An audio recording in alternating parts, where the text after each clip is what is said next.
Mahfuz নাহিদদের Facebook post নিয়ে সামাজিক যোগাযোগ মাধ্যমে আলোচনা সমালোচনার ঝড় বইছে। এবার তাদের পক্ষে জবাব দিলেন বিশিষ্ট লেখক, রাজনীতিবিদ ও জনপ্রিয় ইউটিউবার ফাহাম আব্দুস সালাম। নিজের ভেরিফাইড ফেসবুক অ্যাকাউন্ট থেকে দেয়া পোস্টে এ জবাব দেন তিনি। পোস্টে তিনি লেখেন, আপনারা খুব সহজেই ভুলে যান এ ছেলেগুলো কি করেছিল 6 মাস আগে। আমি ভুলিনি। যারা একটা মানুষকে তার সারা জীবনের কাজ বাদ দিয়ে একটা ফেসবুক পোস্ট আর ভুয়া ফটোকার্ড দিয়ে বিচার করেন, আমি তাদের দলে নেই।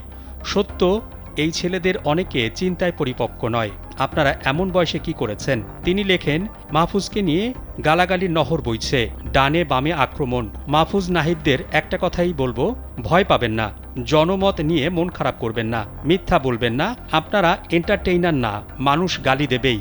খালেদা জিয়ার মতো ভদ্র মানুষ বাংলাদেশে খুব বেশি জন্ম নেয় নাই। তাকে এমন কোনো খারাপ শব্দ নেই, ছোড়া হয়নি। জেনেক্সে শিফট করো, লাইফকে লিফট করো। এ দেশের মানুষ অপরকে অপমান করে ও ঈর্ষা করে যে স্বস্তি পায়, সে স্বস্তি আর কোথাও পায় না। নিজ মানুষদের নির্ভেজাল আনন্দের উৎস হল হেনস্থা। দেশের মানুষ বোঝে না রাষ্ট্রের কাজ কি। আইন রক্ষা করুন ও ন্যায়পরায়ণ হন। কোনোদিন মন খারাপ করবেন না। আল্লাহ আপনাদের সবার প্রতি সহায় হন।